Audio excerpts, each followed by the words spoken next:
Financial সেক্টরে যে দুর্বৃত্তায়ন ঘটেছে, আপনার কি পরামর্শ? এটাতে একটা রক্তক্ষরণ চলছিল, তো সেইটাকে স্টপ করা, নিয়ম কানুনের যেই অবনতি হয়েছিল সেগুলোকে ঠিক করা, বিচারপতির বিচারের জায়গাটা কোথায়, সেইখানে সবচেয়ে কঠিন চ্যালেঞ্জ। নতুন সরকারকে কিছু দৃশ্যমান কিছু কাজ করতে হবে। 1 নম্বর প্রায়োরিটি এখন মূল্যস্ফীতি, কিন্তু আপনি চালের দাম কমাইতে হবে, ডালের দাম কমাইতে হবে, এখানে বাজার ব্যবস্থাপনার সমস্যাটাই বড়। সাপ্লাই চেইন একটা সিন্ডিকেট আছে, চাঁদাবাজির সিন্ডিকেট। এই সরকারের পক্ষে এইটা বন্ধ করা অন্য রাজনৈতিক সরকারদের তুলনায় আমি বলবো কম কঠিন।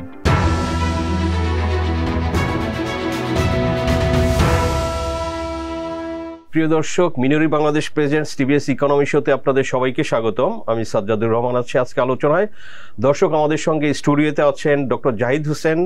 আমরা সবাই তাকে চিনি যে বাংলাদেশের অন্যতম অর্থনীতিবিদ, ওয়ার্ল্ড ব্যাংকের দীর্ঘদিন চাকরি করেছেন 1995 সাল থেকে 2018 সাল পর্যন্ত, এবং বাংলাদেশের অফিসে তিনি লিড ইকোনমিস্ট ছিলেন এবং বাংলাদেশের আসলে ইকোনমি নিয়ে বিভিন্ন বিষয় নিয়ে অনেক ধরনের গবেষণা এবং আসলে রিপোর্টের সঙ্গে সরাসরি যুক্ত ছিলেন।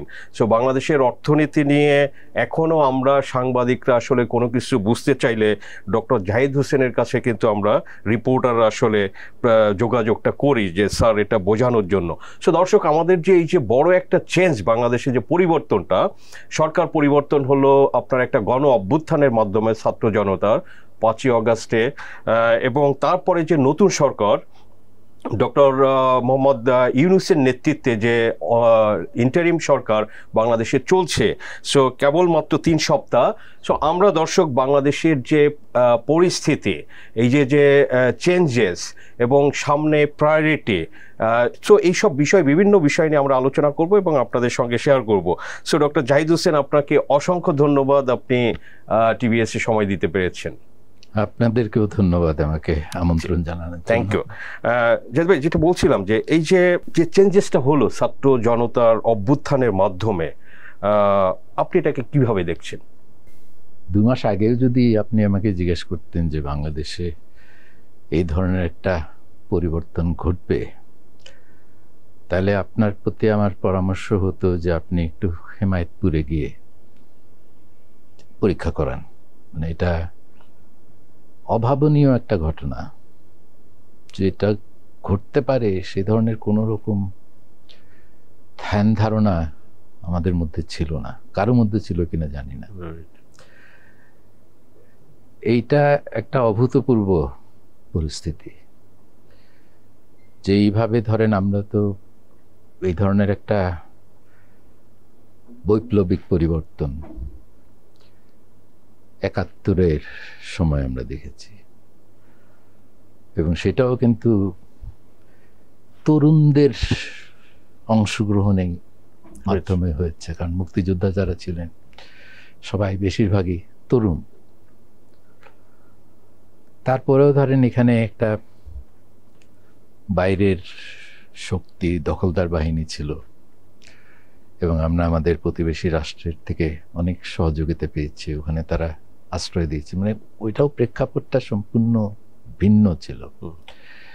এখানে তো আমাদের নিজেদের মধ্যেকারই বিরোধ এবং যে স্বৈরতন্ত্র কর্তৃত্ববাদী একটা সরকারের পতন ঘটানো, এটা যে সম্ভব হলো, একটা এই যে খুব একটা সুপরিকল্পিত একটা আন্দোলন ছিল তা না। এটা তো একটা ছোটখাটো বিষয় থেকে, ঘটার বিষয় থেকে আস্তে আস্তে বিভিন্ন ঘটনার কারণে একটা সরকার বিরোধী, সরকার পতনের আন্দোলনে পরিণত হলো। তো সেই হিসাবে আমি এটাকে একদিকে যেমন ধরেন পরিবর্তনের প্রক্রিয়াটা তো এখনো চলছে, মানে সরকার পরিবর্তনের প্রক্রিয়া, এবং একটা 71-এ যেমন ছিল যুদ্ধ বিধ্বস্ত অর্থনীতি, আর এখন আমরা সম্মুখীন হয়েছি একটা প্রতিষ্ঠান বিধ্বস্ত অর্থনীতি। একটা যুদ্ধ বিধ্বস্ত অর্থনীতিতে কি ঘটে, সেখানে মানুষ মারা যায়, সম্পদ ক্ষতি হয়। এই ক্ষেত্রেও আমার মানুষ মারা গেছে, অপূরণীয় সেটা। কিন্তু সম্পদের যে ক্ষতি এখানেও হয়েছে, কিন্তু সেই যুদ্ধ বিধ্বস্ত অর্থনীতির তুলনায় অনেক কম। সম্পদের ক্ষতিটা আপনি অর্থ দিয়ে, আপনার অবকাঠামো ভেঙে গেছে, সেটাকে অর্থ দিয়ে আপনি সমাধান করতে পারেন। কিন্তু প্রতিষ্ঠান বিধ্বস্ত অর্থনীতি, এটা তো অর্থ দিয়ে এটার সমাধান সম্ভব না। এটাকে পুনরায় গড়ে তোলা, এইটা তো মানে এখানে রাজনৈতিক, সামাজিক অনেক ধরনের প্রক্রিয়ার মাধ্যমে এটা ঘটতে হবে, যেটা রাতারাতি হবে না, বা স্বল্প সময়, যেটা অবকাঠামো পুনর্বাসনের ক্ষেত্রে যেটা সম্ভব। দ্বিতীয় বিশ্বযুদ্ধের পরে ইউরোপকে রিকনস্ট্রাক্ট করা হয়েছে মার্শাল প্ল্যানের মাধ্যমে, তো অর্থ দিয়ে সমস্যার সমাধান হয়েছে, প্রতিষ্ঠানগুলো ছিল। আমাদের তো এখন উল্টো অবস্থা।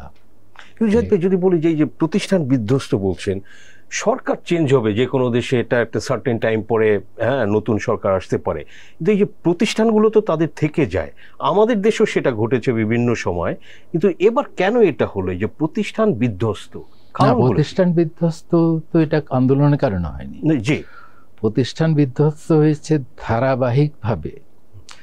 আপনার প্রশাসন বলেন, আপনার জুডিশিয়ারি বলেন, আপনার লেজিসলেচার বলেন, ইভেন আপনাদের গণমাধ্যম, সব যেটা মানে রাষ্ট্রের যে বড় বড় স্তম্ভগুলো, সবগুলোই ব্যাপকভাবে দলীয়করণ হয়েছে। সেটা ওভারনাইট হয়নি, 15 বছর ধরে ঘটেছে। প্রথম দিকের তুলনায় শেষের দিকে বেশি ঘটেছে, স্পেশালি গত 10 বছরটা। হ্যাঁ, মানে এটা আপনি যদি এভাবে টাইমলাইন কনস্ট্রাক্ট করতে দেন, যে ওভার টাইম এটা মানে একটা রাইজিং কার্ভ ছিল, এই যে প্রতিষ্ঠানের দূষণ। তো সেইটা এখন আমরা যখন নতুন একটা সরকার আসলো, তারা দেখলো যে এখানে বড় বড় প্রতিষ্ঠানগুলোতে মাথাগুলোই হারিয়ে গেছে। এটাকে তাদেরকে সবাইকে যে বলা হয়েছে যে আপনারা পদত্যাগ করে চলে যান, তা না, তারা নিজেরাই বুঝতে পেরেছে যে এখানে এই পরিবর্তিত প্রেক্ষাপটে তাদের পক্ষে টেকা সম্ভব না। কারণ তারা যে ধরনের আকামগুলো করেছেন সেগুলো সবাই জানে, কারো কাছে এটা সিক্রেট না। কাজে দুর্নীতি, অনিয়ম, মানে এনিথিং ইউ সে, যেটা করা উচিত না। তো তারা যেটা বুঝতে পেরেছেন, তারা এইভাবে রাস্তায় বেরোলেই তাদের জীবনটা ঝুঁকির মধ্যে, এবং অনেকেই সেনাবাহিনীর কাছে হেফাজতে গিয়েছেন। কারণ এটা তো তাদেরকে কেউ গিয়েছেন, কারণ তারা নিজেরাই জানতেন যে আমরা যে কাজ করেছি, এটা যে সরকার ছিল, যে সরকারের প্রশ্রয়ে আমরা করতে পেরেছি, এই সরকারকে যারা নামিয়েছে তাদের সামনে এটা মানে তাদের পক্ষে নিরাপদ থাকা খুব দুষ্কর। মানে তারা আইনি বিচার প্রক্রিয়ার মধ্যে চলে আসবেন। তো যেটা বলছে যে প্রতিষ্ঠান বিধ্বস্ত ওভার টাইম হয়েছে, কিন্তু যখন পরিবর্তনটা ঘটে গেল, তখন তো আমার শূন্যতা তৈরি হলো। বড় বড় প্রতিষ্ঠানগুলোতে অর্থনৈতিক ব্যবস্থাপনার, সেখানে একবারে সর্বোচ্চ পর্যায়ে বাংলাদেশ ব্যাংক বলেন, সিকিউরিটিজ অ্যান্ড এক্সচেঞ্জ কমিশন বলেন, টেলিকমিশন রেগুলেটরি কমিশন, মানে আপনি পাবলিক ইউনিভার্সিটি, এখানে কোনো শেষ নাই। সব ক্ষেত্রেই সর্বোচ্চ পর্যায়ে একটা শূন্যতা তৈরি হয়েছে। যে পুলিশ বাহিনী, সেখানে দেখেন পুলিশের ইন্সপেক্টর জেনারেল থেকে শুরু করে সব গায়েব হয়ে গেলেন, রাস্তা থেকে পুলিশ উঠে গেল। তো এই ধরনের একটা পরিস্থিতি তো ইভেন ৭১-এর সময় তো আমাদের প্রশাসন ছিল, বাংলাদেশ সেন্ট্রাল ব্যাংক, মানে একটা ইনহেরিটেড সেন্ট্রাল ব্যাংকও ছিল। এইবার তো আমরা সেগুলো পাইনি। ট্রু। আমরা যদি বলি যে এই যে অর্থনীতি, আপনি যদি একটু, যে বাংলাদেশের অর্থনীতি এখন কেমন আছে আপনার কাছে কি মনে হচ্ছে? অর্থনীতি এখন নড়বড়ে বলবো। অর্থনীতি আগে থেকেই একটা চাপের মধ্যে ছিল, মানে আপনার জুলাইয়ের আগে থেকেই।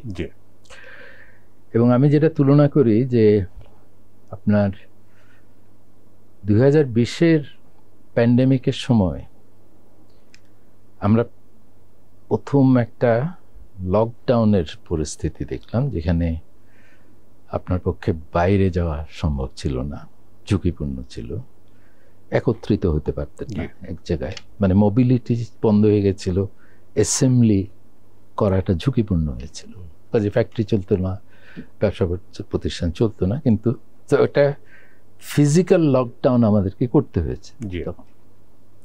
কিন্তু তখন বাসায় এসে আমরা একটা বিকল্প পথ বের হয়ে গেছিল, যে বাসা থেকে বাজার করা, বাসা থেকে ব্যাংকে লেনদেন করা, অফিসের মিটিং করা, চাকরি করা, একটা সবই হচ্ছিল প্রযুক্তির মাধ্যমে, ডিজিটাল সিস্টেমের মাধ্যমে সেটা করা সম্ভব ছিল। কাজে যে ক্ষতিটা ফিজিক্যাল লকডাউনের কারণে হলো, সেটাকে কিছুটা পুষিয়ে না সম্ভব হয়েছিল প্যান্ডেমিকের সময়।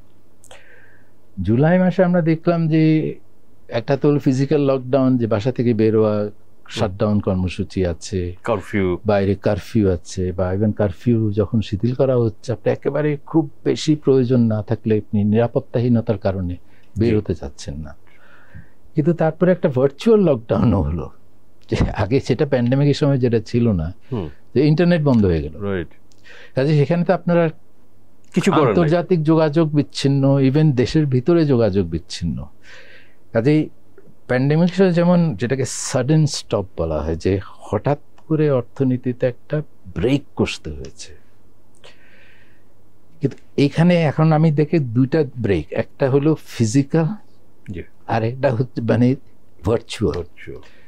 আমরা দুই ধরনের লকডাউনের মধ্যে দিয়ে গেছি জুলাইয়ের সময়।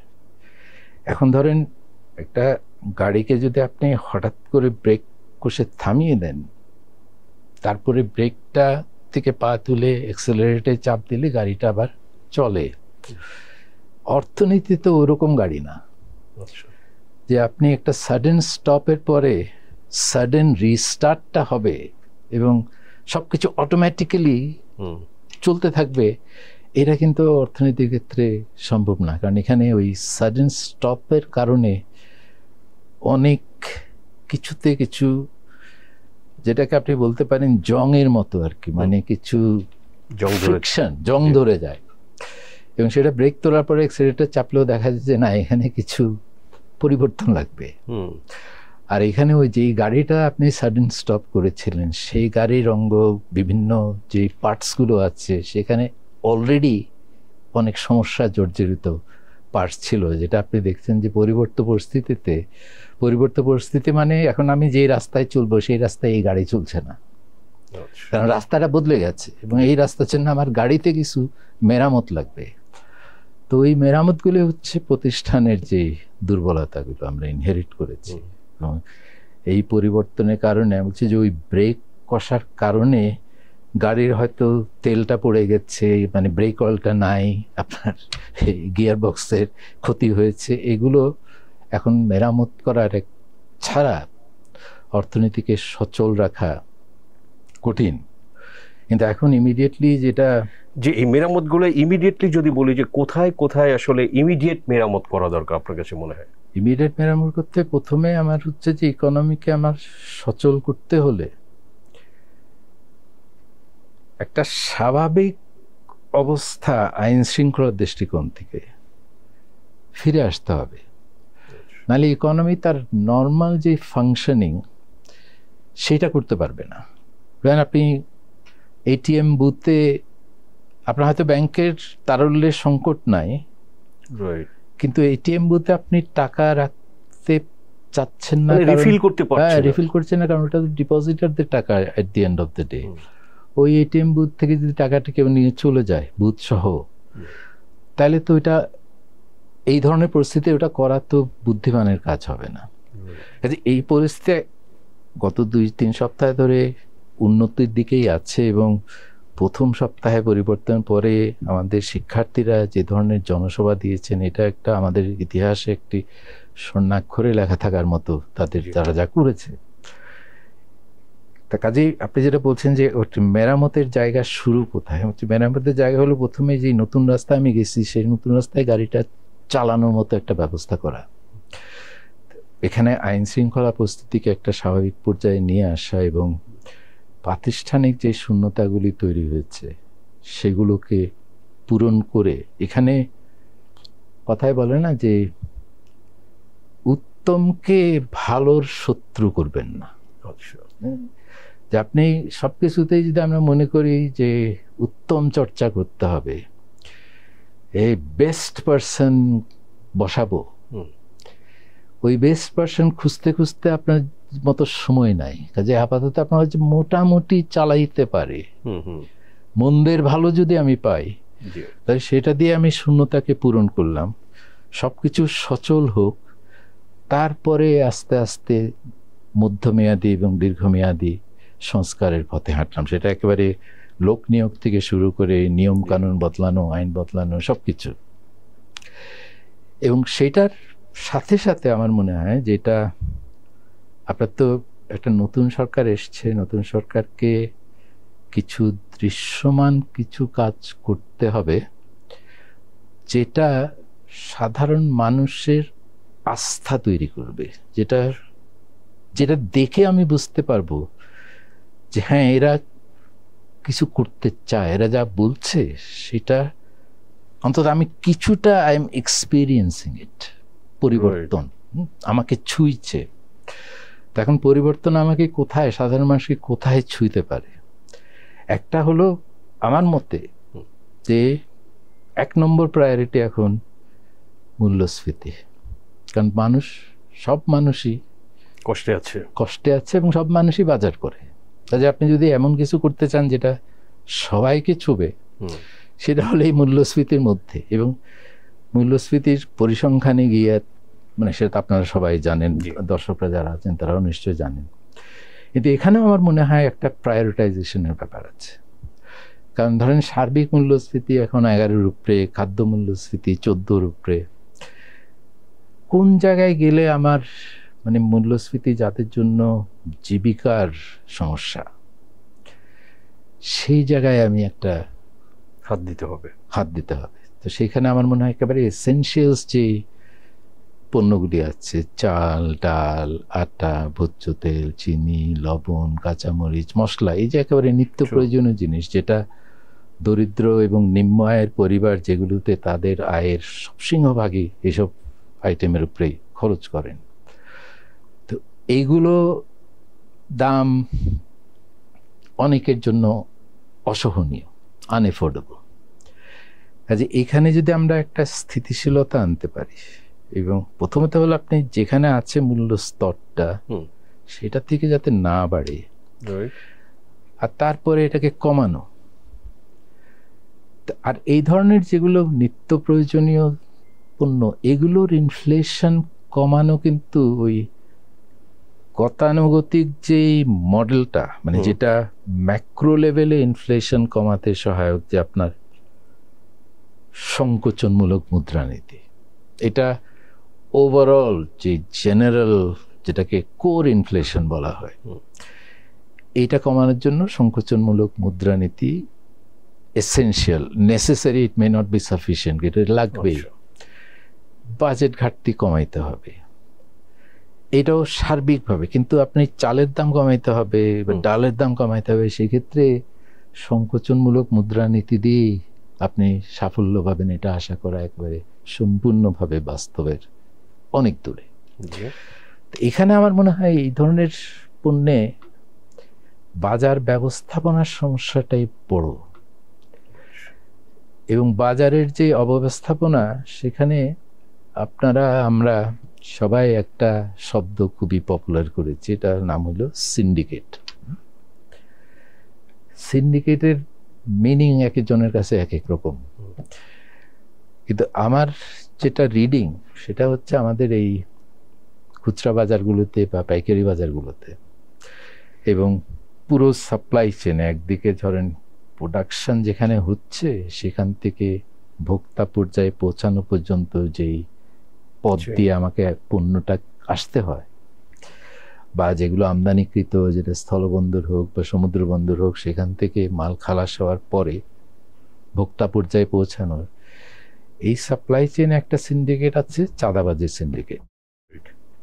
এবং আপনারা ইদানিংকালে বিভিন্ন পত্রপত্রিকায় দেখেছেন যে চাঁদাবাজির প্রভাবটা কমেছে না, হচ্ছে যে কনজিউমার প্রাইসের উপরে চাঁদাবাজির প্রভাবটা কতটুকু, এটা কিছুটা কোয়ান্টিটেটিভ ধারণা আমরা এখন পাচ্ছি বিভিন্ন আপনাদের রিপোর্টিং এর মাধ্যমে। কাজে এটা খুব যে মানে ট্রিভিয়াল একটা ব্যাপার তা না। এটার মানে প্রতি কেজিতে চালের ক্ষেত্রে 5 থেকে 10 টাকার কথা বলা হচ্ছে, যে শুধু চাঁদাবাজির কারণেই আমি যদি বিভিন্ন পয়েন্টে যে চাঁদাটা দেয় সেটা যদি দিতে না হয়, তাহলে কনজিউমার লেভেলে এবং প্রডিউসার লেভেলে প্রাইসের যে ডিফারেন্সটা, এটা অন্তত প্রতি কেজিতে 5 থেকে 10 টাকা কমে যাওয়ার কথা। সবজিতে অর্ধেক কমে যেতে পারে। বগুড়াতে 10 টাকা কেজি, সেটা ঢাকাতে 100 টাকাও কিনতে হয় কনজিউমারদের। কেন? এটা কারণ চাঁদাবাজি একটা বড় কারণ চাঁদাবাজি। তো এইটার একটা সিন্ডিকেট আছে, যেটাতে কারা প্রশ্ন হলো সেখানে আমার মনে হয় 2 ধরনের গোষ্ঠী আছে। একটা হলো পুলিশ বাহিনীর একটা ইনভলভমেন্ট ছিল, এটা তো অস্বীকার করা যাবে, স্থানীয়। আরেকটা হলো রাজনৈতিক কর্মী, মানে যারা ক্ষমতাসীন দল, তাদের অঙ্গ সংগঠনগুলো, সেটা গত সরকারের ক্ষেত্রে ছাত্রলীগ, যুবলীগ, ছাত্রলীগ, আওয়ামী লীগ, অনেক ধরনের লীগ এখানে, পরিবহন লীগ, অনেক ধরনের লীগ এখানে ছিল। এর আগে অনেক ধরনের দল ছিল। এখন আবার আমরা দেখছি যে পুরনো চাঁদাবাজরা নাই,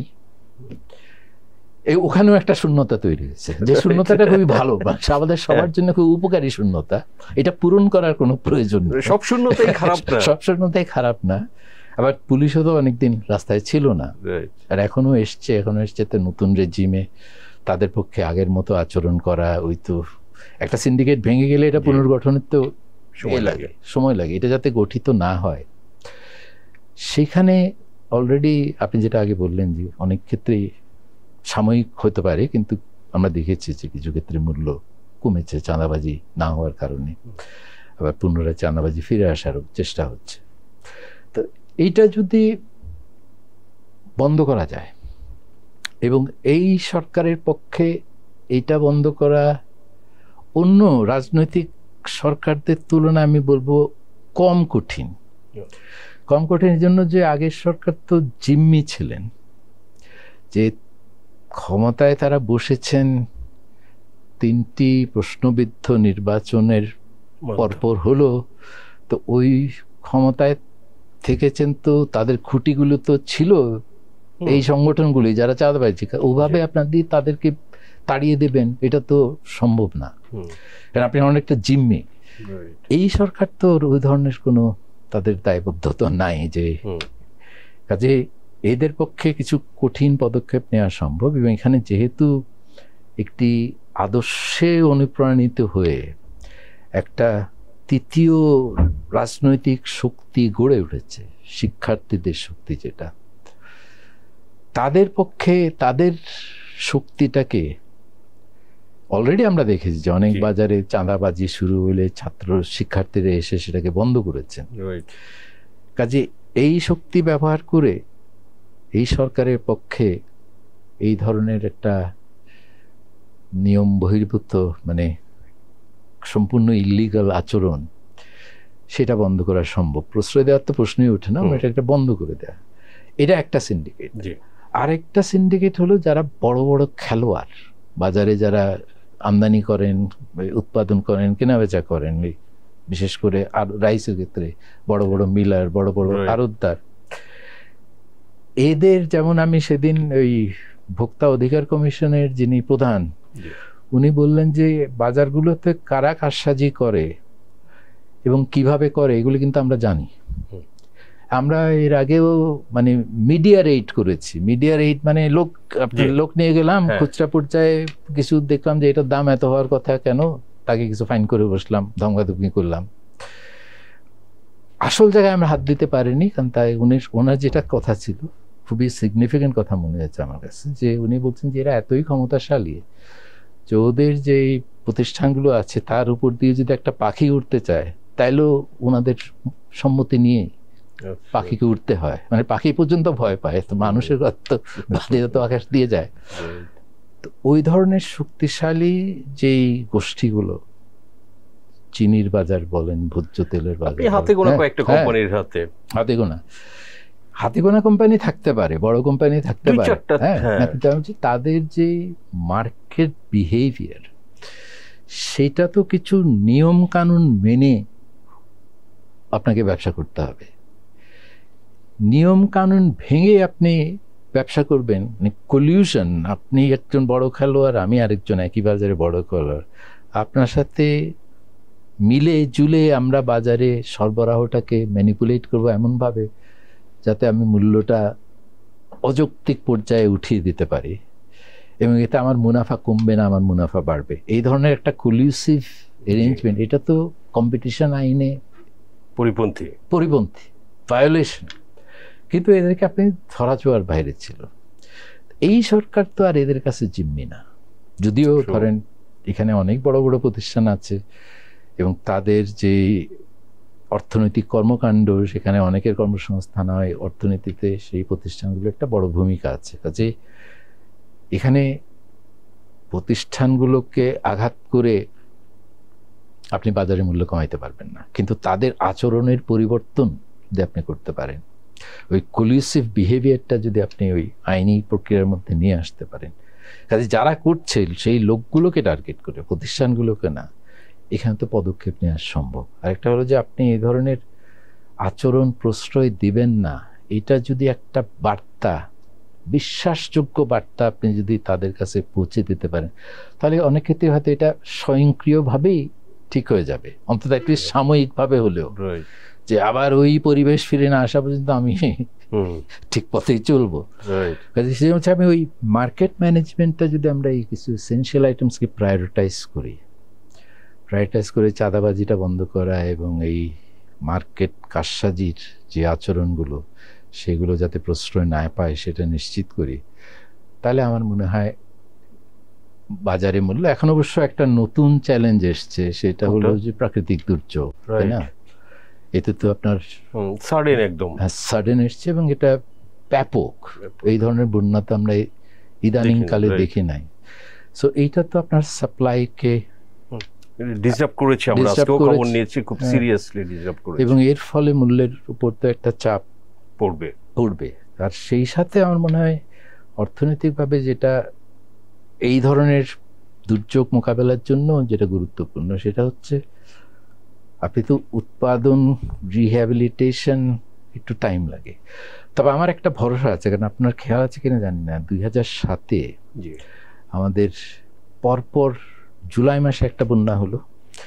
কৃষকরা তখন আমনের চাষ, বীজগুলো সব ধ্বংস হয়ে গেছে।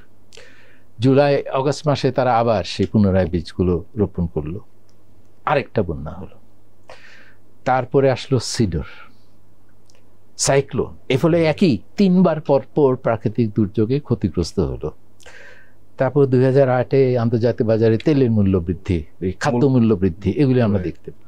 কিন্তু তা সত্ত্বেও আমাদের কৃষকরা তখন যেভাবে রেজিলিয়েন্সের একটা পরিচয় দিয়েছিল, যে বোরোর ফলনটা পরবর্তী সময়ে একটা বাম্পার ফলন পেয়ে আসলে সমস্যাটার সমাধান হলো।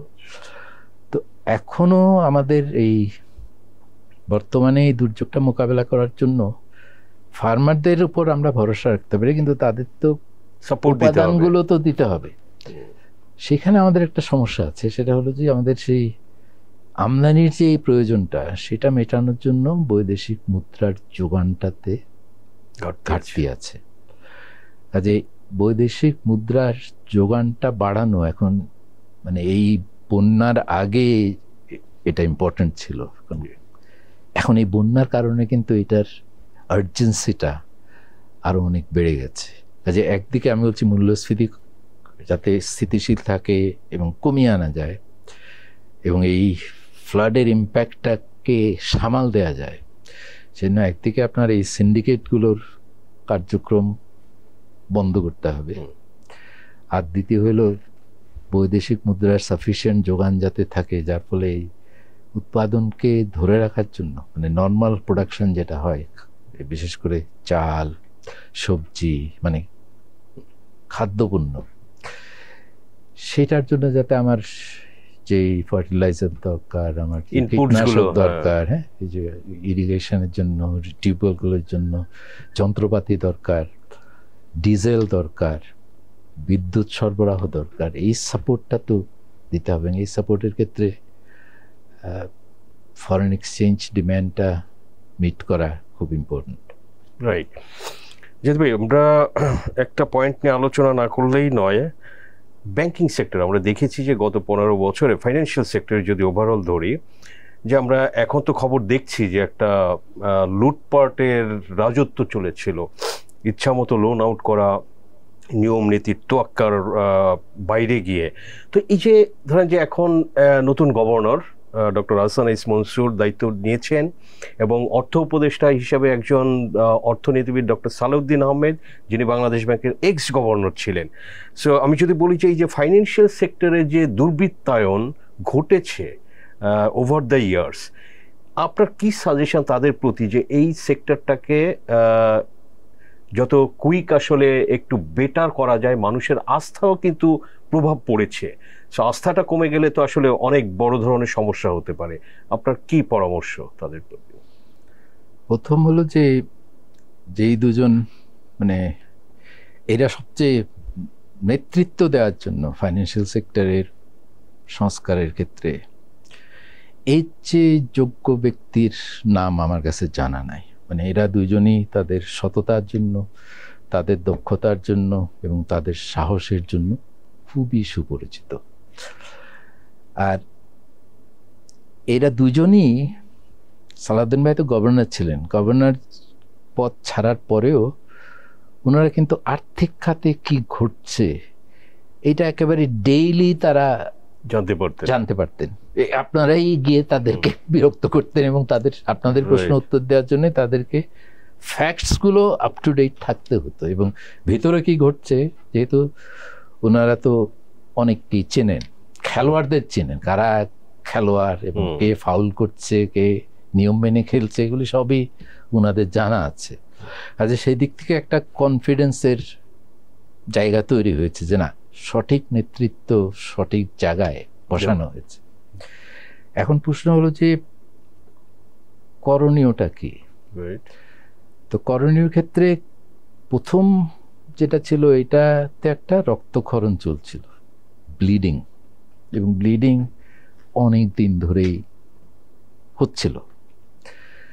তো সেইটাকে স্টপ করা, কারণ আপনার রক্তক্ষরণ যদি চলতে থাকে, আপনি তো অন্যান্য চিকিৎসা, আপনার যদি ফোড়া থাকে বা হার্টে প্রবলেম থাকে, ওইটা তো আপনি অ্যাড্রেস করতে পারবেন না। তো ফার্স্টে ব্লিডিংটা স্টপ করা, তো সেইটার ক্ষেত্রে ওনারা কিছু পদক্ষেপ, প্রথম দিকে যেমন একটা ভয় ছিল যে মানুষ, এই যে একটা সরকারবিহীন অবস্থা এবং একটা দুর্দশাগ্রস্ত ব্যাংকিং খাত, সেখানে মানুষ যদি সব টাকা তোলা শুরু করে তাহলে তো মানে একটা সুস্থ ব্যাংকিংও অসুস্থ হয়ে পড়বে, সবাই যদি একসাথে টাকা তোলে। তো সেক্ষেত্রে ওনারা ওই উইথড্রয়ালের উপরে একটা লিমিট ইমিডিয়েটলি দিয়েছেন, আপনার খেয়াল আছে, জুলাই আগস্ট 5-এর যেই বৃহস্পতিবার 1 লাখ টাকা দিয়েছিলেন, 1 লাখ টাকা দিয়েছেন, পরে এখন আস্তে আস্তে এখন মনে হয় 3 লাখে উঠেছে। এটা হলো ইমার্জেন্সি মেজার্স, যেটা কনফিডেন্স যাতে আর কমে না যায়, আর ধস না আসে, সেটাতে সহায়ক হয়েছে। তারপরে ধরেন এখানে যেটা বড় বড় একেবারে করাপ্টেড প্রতিষ্ঠান যেগুলো প্রাইভেট সেক্টরে, সেগুলোর ক্ষেত্রে এস আলম গ্রুপের যে প্রতিষ্ঠানগুলো ইসলামী ব্যাংক নামে পরিচিত, এদের জন্য কিছু ইমার্জেন্সি পদক্ষেপ নেওয়া হয়েছে, যে এদের ব্যালেন্স শিটের উপর কিছু নিষেধাজ্ঞা আরোপ করা হলো। সেটা আবার যাতে অর্থনীতির খুব যেগুলো ভালনারেবল জায়গা, সেখানে যাতে ক্ষতিগ্রস্ত মানে আঘাতটা না যায় এইসব রেস্ট্রিকশনের কারণে, যেমন কৃষি খাত বা ক্ষুদ্র শিল্প খাত, সেখানে কিছু এক্সেপশনস দেওয়া হয়েছে যে ওখানে আপনাদের কার্যক্রম চলবে, কিন্তু যেটা সবচেয়ে বেশি দুর্বৃত্তায়নের যেই বড় জায়গাটা, যে কর্পোরেট ঋণ, এইখানেই তারা রেস্ট্রিকশনটা বসিয়েছেন, যেখানে আপনি ঋণ দেওয়া বন্ধ। 5 কোটি টাকার উপরে হলে সেন্ট্রাল ব্যাংকের অ্যাপ্রুভাল লাগবে, যতটা আমার মনে পড়ে। হ্যাঁ, সেটা আর ইভেন একদম টোটালি স্টপ করে দিয়েছেন, যে ওখানে আপনাদের ঋণ কার্যক্রম এখন চলবে না, নতুন ঋণ দিতে পারবেন না, পুরাতন ঋণগুলো আপনাকে আদায় করতে হবে।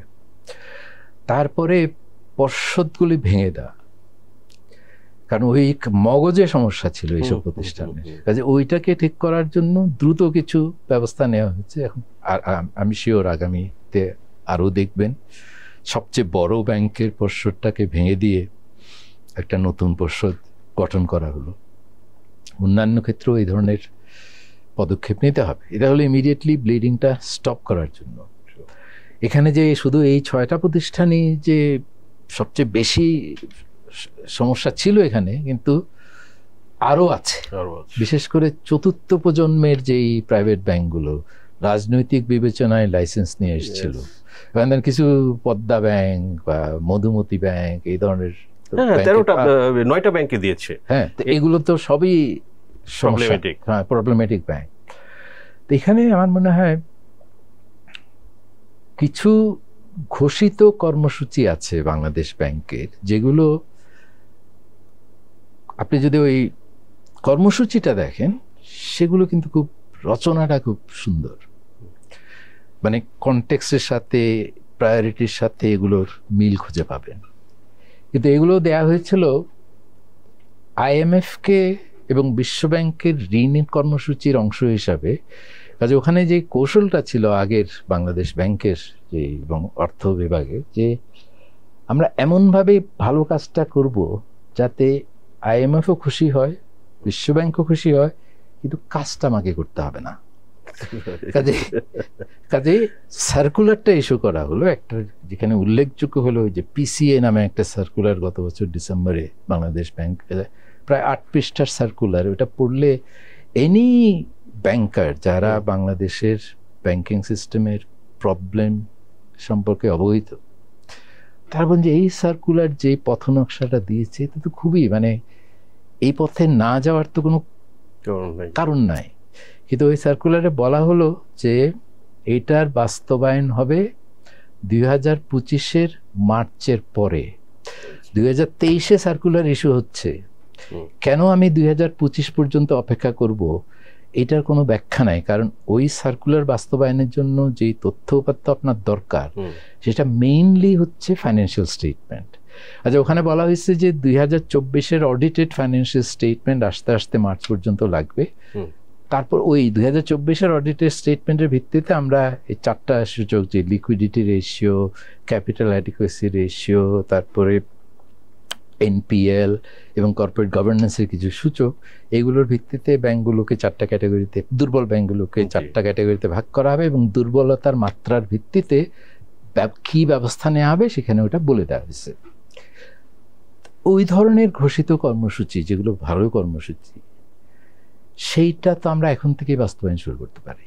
মানে এই দুর্বল প্রতিষ্ঠানগুলোকে একটা নিষ্পত্তির দিকে নিয়ে যাওয়া, আইদার এগুলোকে সবল করতে হবে, অথবা এগুলোকে কারোর সাথে একভূত করতে হবে, অথবা এগুলোকে বিলুপ্ত করতে হবে।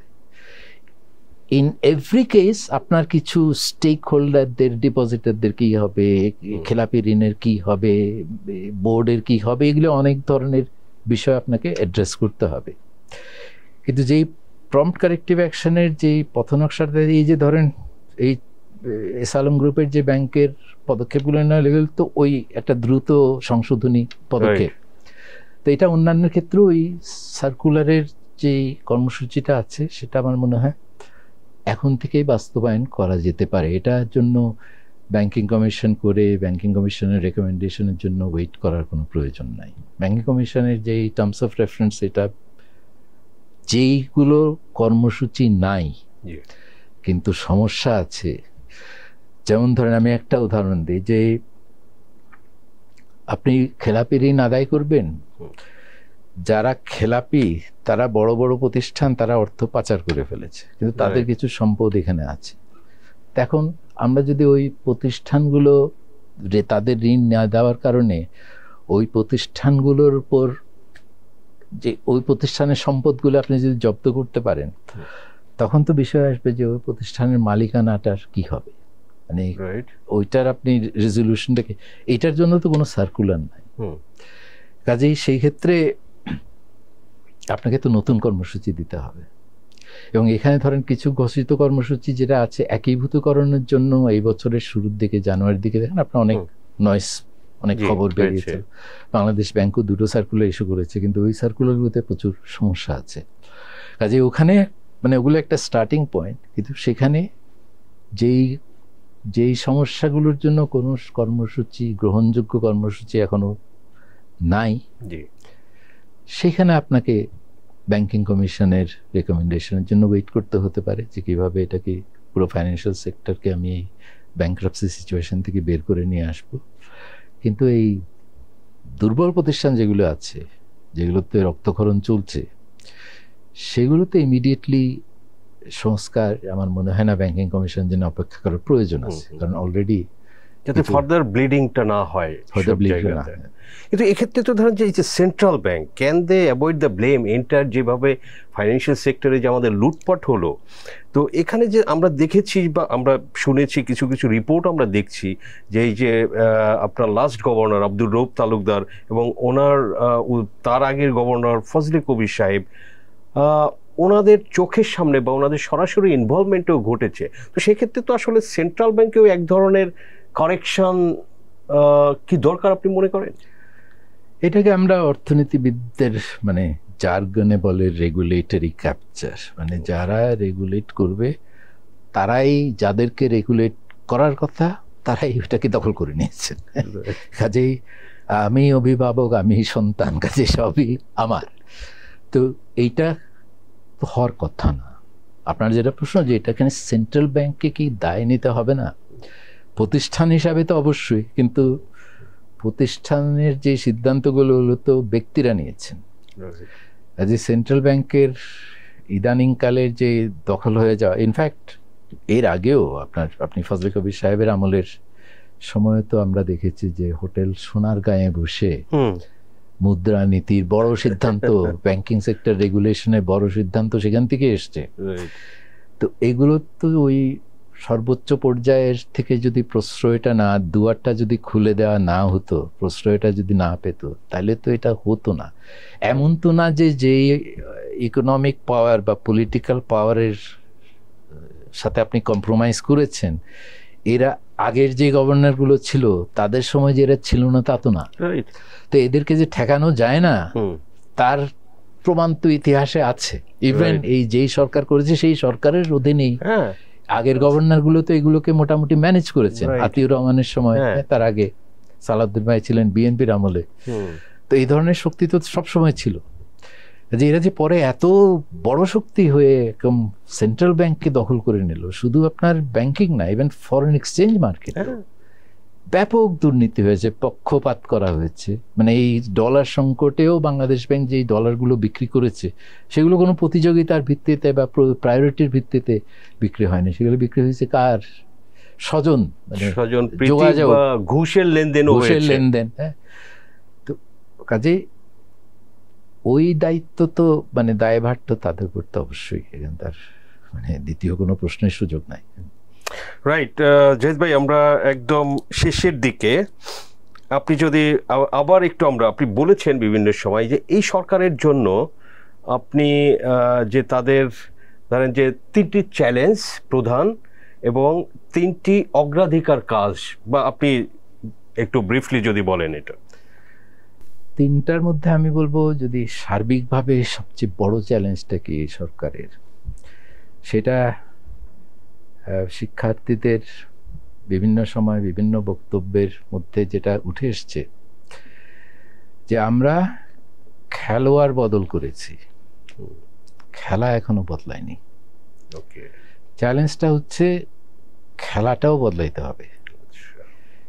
খেলোয়াড় বদলটা ইম্পর্টেন্ট, কারণ খেলা তো খেলোয়াড়রাই খেলবে, কিন্তু খেলা বদল মানে খেলা যেই নিয়ম কানুনে চলে সেই নিয়ম কানুনের যে ঘাটতিগুলি আছে সেগুলো আপনাকে দূর করতে হবে, ঠিক করতে হবে। সেটা এগুলো মানে প্রাতিষ্ঠানিক রিফর্ম যেগুলোকে আমরা বলি, ইনস্টিটিউশনাল রিফর্ম। সো ফার্স্ট বড় চ্যালেঞ্জ খেলাটাকে বদলানো। খেলোয়াড়ও যে সব যেগুলো বদলেছে সবগুলো যে একেবারে ফাউল করবে না এটাও আপনি বলতে পারেন না, কিন্তু এখন একজন মেসির মতো লোক যদি এসে খেলে, সে 1-2টা ফাউল করলো হয়তো সেটা আপনার পক্ষে সহ্য করা সম্ভব, কারণ সে তো গোল করবে হ্যাঁ। বা ভালো ডিফেন্ড করবে। এখন খেলা বদলাতে গেলে একদিক তো হলো নিয়ম কানুন, আমরা ভালো নিয়ম অনেক করতে পারি এবং অনেক খারাপ নিয়ম এসছে। এখানে প্রবলেমটা হলো যে আইনের শাসন পুনর্স্থাপন করা।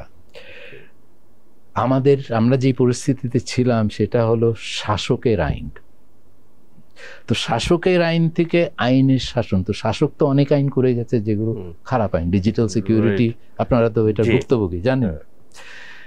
এছাড়াও ধরেন ওই যে স্পিডি পাওয়ার প্রকিউরমেন্ট অ্যাক্ট, এটা পাওয়ার সেক্টরে দুর্নীতির স্বর্গ তৈরি করেছে। এই ধরনের প্রচুর আইনের পরিবর্তন, আপনি অ্যান্টি কারাপশন কমিশন থেকে শুরু করে রাইট টু ইনফরমেশন অ্যাক্ট, এগুলো ভালো আইনকে খারাপ করে দেওয়া হয়েছে। ব্যাংকিং সেক্টরও তো হয়েছিল, ব্যাংকিং সেক্টরে ফ্যামিলি ডিরেক্টরশিপ বেশি দেওয়া হয়েছে এবং ওভার দ্য ইয়ার্স তারা অনেক বছর থাকতে পারবে। এক্স্যাক্টলি। তো সেইখানে নিয়ম কানুনের যেই অবনতি হয়েছিল সেগুলোকে ঠিক করা, ঘাটতি যেগুলি আছে সেগুলিকে পূরণ করা। আর তৃতীয় যেটা, সেটা হচ্ছে, এবং এটার আমি প্রবলেমটা তুলে দিতে পারবো কিন্তু উত্তরটা ঠিক আমার কাছে পরিষ্কার, এটা হচ্ছে যে আম্পায়ারিংটা সুষ্ঠুভাবে হবে কিনা।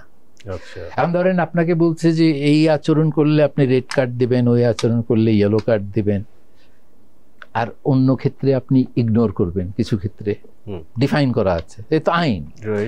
এখন আম্পায়ার যদি সেটা আপনাকে যেই আচরণের জন্য রেড কার্ড দিচ্ছে, আমাকে একই আচরণের জন্য অন্যদিকে তাকাচ্ছে, তাইলে তো মানে ভালো আইনও কোনো সুফল দেবে না। How do you make sure যে আম্পায়ারিংটা ঠিক মতো করছে? তো আম্পায়ারিংটা কে করবে?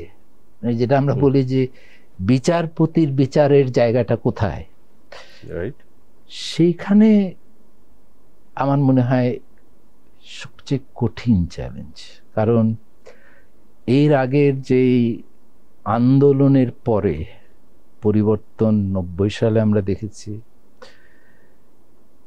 2007-08 পরে একটা সুন্দর একটা মোটামুটিভাবে সার্বিকভাবে গ্রহণযোগ্য নির্বাচন হয়েছে। ওই সময় তত্ত্বাবধায়ক সরকারও তো একটা রাজনৈতিক আন্দোলনের ফসল হিসাবে এসেছিল, কিন্তু তারপরে আম্পায়ারিং তো ভেঙে পড়েছে। এখন শিক্ষার্থীরা যেটা বলছেন যে আমরা শুধু খেলোয়াড় বদল করে ক্ষান্ত হব না, আমরা খেলার বদল চাই, তার মানে ওই আম্পায়ার যে আম্পায়ারিং ঠিক মতো করবে সেইটা কিভাবে আমরা নিশ্চিত করব? এখানে প্রবলেমটা হলো যে আমরা আগের পলিটিক্যাল মডেলে যদি ফিরে যাই, তাহলে এত রক্ত, এত প্রাণ, এত ঘাম, এগুলার সুফল পাওয়া যাবে না, এগুলো একেবারে ওয়েস্টেড হবে। তখন কথা হলো যে রাজনৈতিক সরকার, মানে ডেমোক্রেসির কথা যদি আপনি বলেন, সেখানে আমাদের একটা আচরণে যেটা দেখে মনে হয় যে ডেমোক্রেসি বলতে আমরা বুঝি একটা সুষ্ঠু নির্বাচন। সুষ্ঠু নির্বাচন হলেই যে আপনার ডেমোক্রেসি চলে আসে, তার অভিজ্ঞতা তো আমরা দেখেছি। মানে 2008-এর নির্বাচন তো সুষ্ঠু নির্বাচনই ছিল। তো এখন নির্বাচনের বাইরে একটা গণতান্ত্রিক সিস্টেম, যেখানে চেক অ্যান্ড ব্যালেন্স থাকবে, যেখানে রাজনৈতিক খেলোয়াড়রাই আচরণবিধি মেনে খেলাগুলি খেলবেন এবং না খেললে তাদের একটা জায়গায় গিয়ে অ্যাকাউন্টেবল হতে হবে, সেই ধরনের একটা থার্ড পার্টি গড়ে তোলা, এটা আমরা কোত্থেকে আর কিভাবে করব? এখানে আমার কাছে এটা মনে হয় যে আমি যদি বাস্তব চিত্রটা দেখি, তাহলে যারা এই পরিবর্তনটা ঘটিয়েছে তাদের উপরেই আমাদেরকে আস্থাটা রাখতে হবে। এবং এই শক্তিটাকে যদি আমরা একটা ওয়াচডগ ইনস্টিটিউশনে পরিণত করতে পারি, কারণ এটা তো আন্দোলন, এবং এদের ক্ষমতার সূত্র হলো স্ট্রিট পাওয়ার। রাস্তায় জমা হয়ে তারা তাদের পাওয়ারটা এখন থেকে অর্জন করেছেন। তারপরে একটা সংগঠিত গোষ্ঠী তৈরি হয়েছে। এখন এদেরকে কিভাবে এদের এই স্ট্রিট পাওয়ারটাকে একটা প্রাতিষ্ঠানিক রূপ দেওয়া যায়, যাতে এরা একটা ওয়াচডগ হিসাবে কাজ করতে পারে, টু এনশিওর যে পলিটিক্যাল আচরণগুলো নিয়ম মেনে হচ্ছে।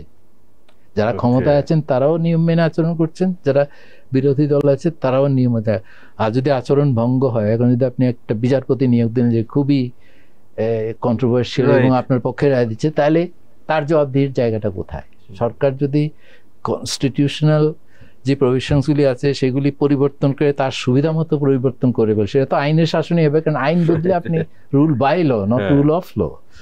তো রুল মানে ল অফ দ্য রুলার যদি পরিণত হয়, সেখানে তৃতীয় শক্তির যদি একটা যেটার দাঁত আছে, এটা কিভাবে মানে এটার করবে এটার সেই প্রশ্ন উত্তর আমার কাছে নাই। পরামর্শ হ্যাঁ, আমি বলছি যে এখানে আশাবাদের জায়গাটা হলো যে যেহেতু এরা এত বড় একটা, এবং এরা যে তরুণ কিন্তু এরা যে বুঝে না, জানে না, এইটা বোধহয় আমার মনে হয় এই অ্যাসাম্পশনটা they have proven completely wrong.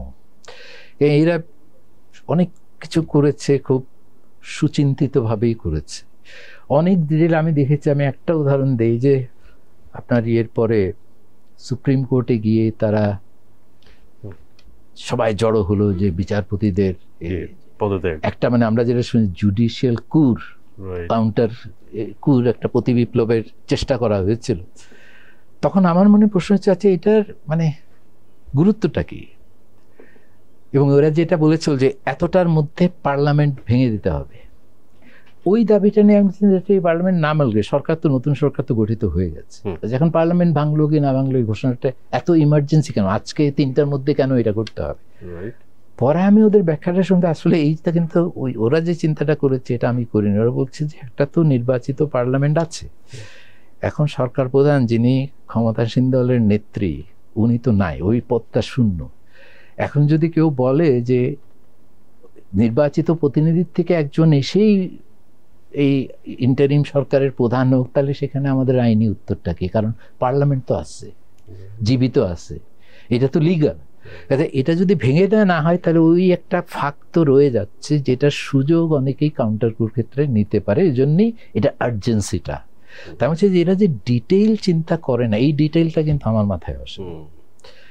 Detail যে চিন্তা করার সক্ষমতা রাখে এবং সরকার চালানোর ডিটেইল, মানে যে কোনো রাস্তায় আন্দোলনের ডিটেইল শুধু না, সেই জন্য বলছে এদের উপরে আমাদেরকে ট্রাস্ট করতে হবে। তবে তরুণ, রক্ত গরম, এদের মানে ইমোশনস আছে, আবেগ থাকবে, এটা খুবই স্বাভাবিক। সেজন্য একটা গাইডেন্সেরও প্রয়োজন আছে। তো ওইটার কিভাবে একটা প্রাতিষ্ঠানিক সমাধান বের হবে, দ্যাট আই ডোন্ট নো।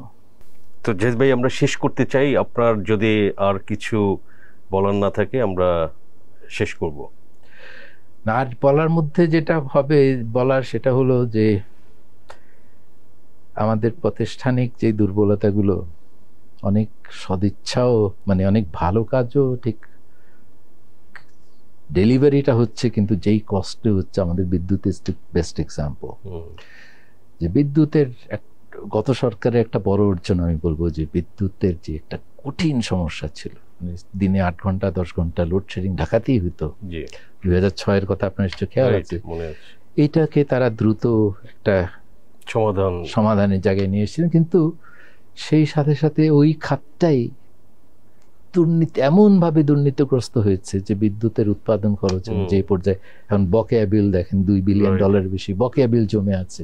আগামীতে আমরা এই সরবরাহকে মানে পরিকল্পনার অনেক বেশি অভাব, শুধু দুর্নীতি না, এই যে ওভার ক্যাপাসিটি করা, আবার ইম্পোর্ট করা, আবার নিউক্লিয়ার পাওয়ার করা। কিন্তু বটম লাইনটা কি? দুর্নীতি। তো দুর্নীতি না হলে তো এগুলো সবই টেকনিক্যাল যে কারেক্ট সলিউশনস গুলো আমরা পেতাম। যে ওই দুর্নীতির জন্য তো আমার কাজ করতে হবে, এখন থেকেই করতে হবে। কিন্তু এখানে আমার মনে হয় ইতিহাস থেকে আমাদের শিক্ষা নেওয়া উচিত যে এর আগের যে 2007-08-এর সময় দুর্নীতির জন্য একটা বিরাট প্রত্যাশা তৈরি হয়েছিল, যখন অনেক রাঘব বোয়ালকে তারা অল্প সময়ের মধ্যে ধরে জেলে ঢুকিয়ে দিয়েছিলেন, কিন্তু প্রস্তুতির অভাবে এবং যেই পদ্ধতি প্রক্রিয়ায় তাদের ধরা হয়েছিল সেগুলো কোনোটাই টেকে নাই, এবং যার ফলে সবাই বেরিয়ে গেছে। যে এই একটা যে আশা হয়েছিল সম্পূর্ণভাবে ইমপ্লোড করেছিল। তা এখন এই দুর্নীতির দমনের যে অভিযান বা যে কার্যক্রমগুলি তারা নেবে সেটা যেন ইতিহাসে আমরা অতীতে প্রস্তুতির অভাবে যেই ফেলিয়ারটা হয়েছে সেটার যাতে পুনরাবৃত্তি না হয়। সবাইকে যে ধরতে হবে, পারলে ধরবেন, কিন্তু যদি পারার তো সক্ষমতা নাই, সেখানে একটু প্রায়োরিটাইজ করে কয়েকটা যদি দৃষ্টান্ত আপনি স্থাপন করতে পারেন, তাহলে আগামীতে যারা দুর্নীতি করার ইচ্ছা রাখে সেইটা অন্তত বন্ধ করতে পারবেন।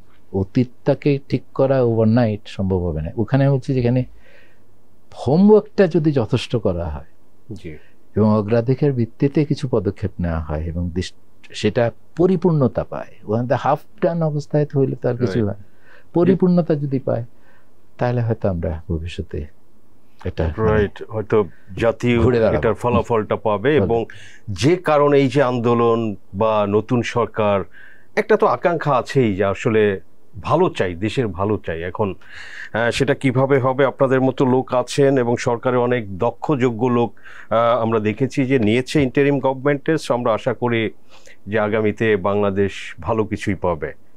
অবশ্যই। ডক্টর জাহিদ হোসেন, আপনাকে অসংখ্য ধন্যবাদ টিভিএস স্টুডিওতে সময় দেওয়ার জন্য। আপনাদেরকেও ধন্যবাদ। দর্শক, আমরা আলোচনা করলাম বাংলাদেশের অর্থনীতি এবং রাজনৈতিক কারণ, দুর্বৃত্তায়ন এবং আসলে দুর্নীতি। আলোচনার আসলে আমরা অনেক সময় আলোচনা আমরা করেছি, কিন্তু আলোচনা আসলে এই আলোচনা শেষ করতে আরও অনেক বেশি সময় দরকার। সো দর্শক, আমাদের আলোচনা ভালো লাগলে লাইক করবেন, শেয়ার করবেন। আপনাদের সবাইকে ধন্যবাদ।